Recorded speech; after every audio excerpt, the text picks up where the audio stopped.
Hey, I love your videos, they help me out a lot. Could you do a deck take of the BloodPod Tymna and Tana? Please? Of course! Why not? It's been a while. Now I collect tournament data from tournaments, and from that we have a total of 69, very close to 70, different decks that have entered into tournaments. And when we calculate the average win rate from those 69, we get an average win rate of 23.42. But what does that mean?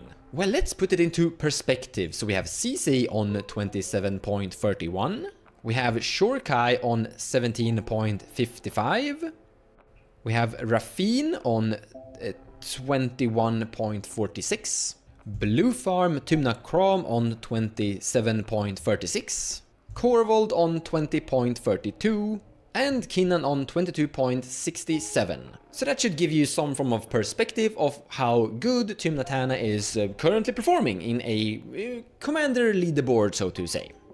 But we can dig deeper and look into more specific cards for the commander choices. So just above my head I have 69 total decks. Those were the 69 total decks entered into tournaments with Tymna and Tana. You see the card, Drana and Linvala, and you see a pie chart, an inclusion rate of 53.6%. That is a total of 37 different decks that have entered into tournaments with Drana Linvala inside the decklist. And they get an average win rate of 25.73 doing so.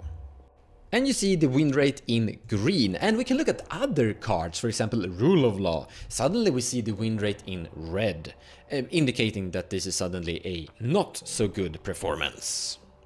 And we can walk around card by card looking into various different ones on how they have been performing. For example, Sire of Insanity. But now I would like to showcase something. Down there you see result is not statistically significant, meaning the sample size is very low. But there's a very important takeaway from that too. So don't trust the win rate up there, because it could be random.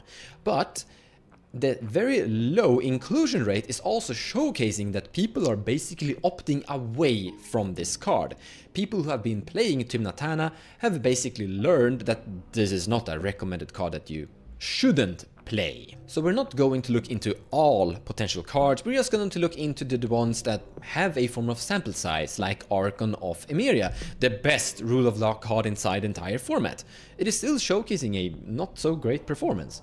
Archon of Valor's Reach, Assassin's Trophy, Aven Mind Sensor. Now Aven Mind Sensor have been power creeped out of this game. Opposition Agent is showcasing a much better performance. The win rate is suddenly in green, while Aven Mind Sensor is in red on 22.65. We have Blood Moon, the original name giver to this commander pair. You basically take the blood and then add the pod. So this is Birthing Pod and this is Blood Moon, creating the name Blood Pod. Basically a stacks decks focused around Birthing Pod. But now maybe Blood Moon is something we should start to abandon. Looking into other Rule of Law effects, you have Eidolon of Red Taurik not showcasing a good performance, only 15.19 average win rate. Deafening Silence, 22.52 average win rate, also not so great, or not bad either, honestly. It's very close to the total average of Tymna Tana together. Orcus Bowmaster, the same. Now the win rate is in red. You can actually see a minus 1.20%, which is how much it's dropped compared to the total average for all Tymna Tana decks. So it's showcasing that it's not performing great, but I still think that this is something you should play, because it's not that far away from the total average. Tyrannisphere is showcasing a terrible performance. Thalia is showcasing a weaker performance, minus 3.14% is not great. Here's a cool card though, Vexian Shusher, 24.40% average win rate from 34 decks. I think this is rather cool. I stumbled upon this as an accident when I saw it in the data sampling together like this, and I think the reason is actually quite clear. You see, in cEDH currently, it's usually a counter war. Someone is casting their win con and someone is responding with a counter spell. Vexian Shusher is, sorry for pronouncing that incorrectly, it's hard, but this goblin is great in those situations because you can help your other opponent counterspell that other opponent. Basically make sure that your team is winning the counter war. But then on your turn you can use this to protect yourself to win the game. That's usually how this is used, but in multiplayer formats it's gaining another aspect. So it's not only performing similar to a Grand Abolisher. Now Grand Abolisher is amazing, the best one there is to solve the self-protection part, but this is interacting with opponents when they are trying to win as well. Similar to a Ranger Captain of Eos that is also showcasing a good performance, indicating that this is a recommended card. Swan Canonist, 11.43% win rate, not that good. Elish Non, Mother of Machines. So this is a new kinda new card, so we haven't really collected enough samples on this, so don't trust the win rate, but it's not showcasing a promising performance so far. But we will see how that develops over time. Daffy Voidwalker seems to be doing some good, 23.60 average win rate. Red Elemental Blast is showcasing a 24.03 average win rate, and that's good. Collector Oof is showcasing a pretty identical win rate to the total average. It's sitting on a 23.11 average win rate. Final of Devastation is also showcasing a good performance. So sitting on a 24.14 average win rate from a total of 55 decks that have included it.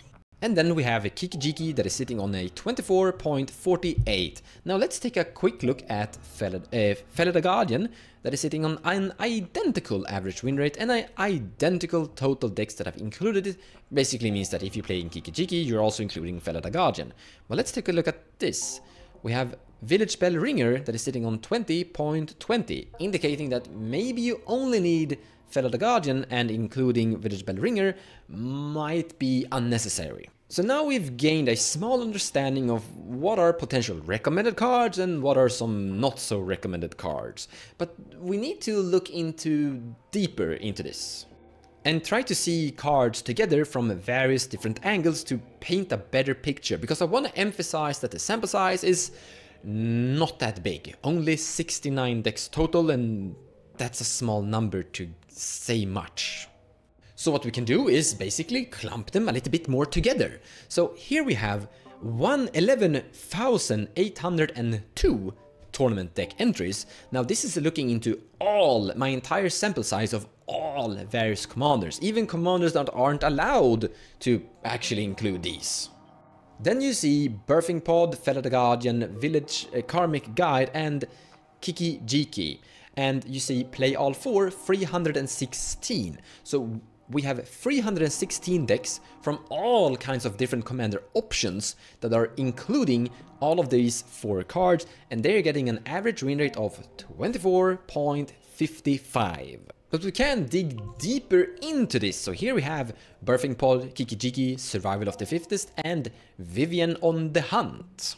If you're looking at play all 4, you can see that it has decreased. So here we have 316 and here we have 219, but the win rate has increased, indicating that if you're going for the Birthing Pod combo, it seems to be a recommended suggestion to also include Survival of the Fittest and Vivian on the Hunt. But we can also look at stacks card combinations. So here we have Archon of Emeria, Collector Roof, Deafening Silence, and Oppo Agent.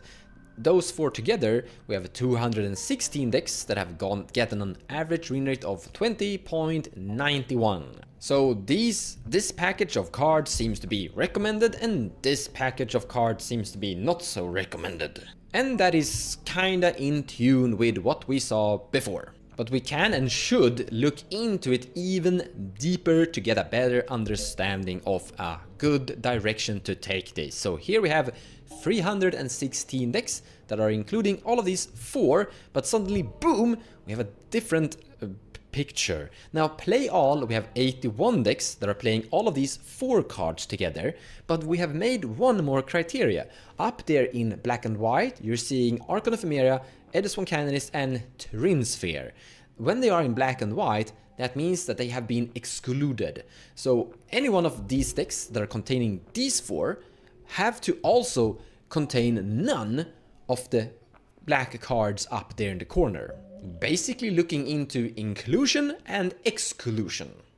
And as you can see, the win rate from including all of these 4 cards is increased if you're also excluding these 3 cards in black and white up there. So suddenly the win rate is 25.91, and that is a very good performance. Suddenly showcasing a very good direction to where you potentially should take this commander forward with, how you should potentially try to build your birthing pod combo in Tana. And once again, this is kinda in tune with Trinisphere that did not showcase a good performance. Now we're excluding it from this combo and suddenly the win rate is going up even more. So the small takeaway from this combo is that basically this combo is good if you increase the overlay and add more combos or cards to the combo that will increase consistency on the combo. That seems to be a recommended choice, and when you're starting to exclude a few specific cards, the combo win rate increase even more. But if stacks is bad, what should we do to interact with our potential opponents? We have Tana, we have lots of colors, we're increasing our combos by including more layers to the birthing pod, and maybe you should try to experiment a little bit more than with this. The sample size is very small, the result is not statistically significant, so we can't say anything, but this is something to experiment with. Maybe this is something you should try to include as well into your build. But a very key direction you should also try to take is move into more counter spells. Try and play blue. And I think that Vexian Shusher or Shh Goblin is a very interesting card, honestly. The more I think about it, the better it feels like. But also I would really like to highlight that some stacks cards aren't bad, as some stacks cards are actually showcasing some good stuff going for them. But I clearly think that there are a few stacks cards that are falling out of power creep, so to say. There are just a few stacks cards that's not so recommended. So try and play the good cards, whatever that means. Well, basically we've been trying to showcase a few of them inside this video, but once again the sample size isn't huge, so there's a limit to how many cards we can take a look into.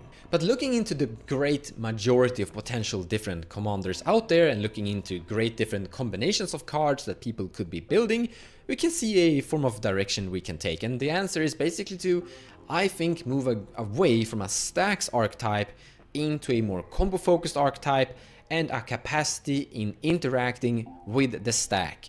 A few stacks cards, like a few hate bears, are still actually okay. Opposition Agent, Orcish Bowmaster feels fine. I hope this video have given you some insight and suggestions and some information regarding how you should potentially build your Tana deck.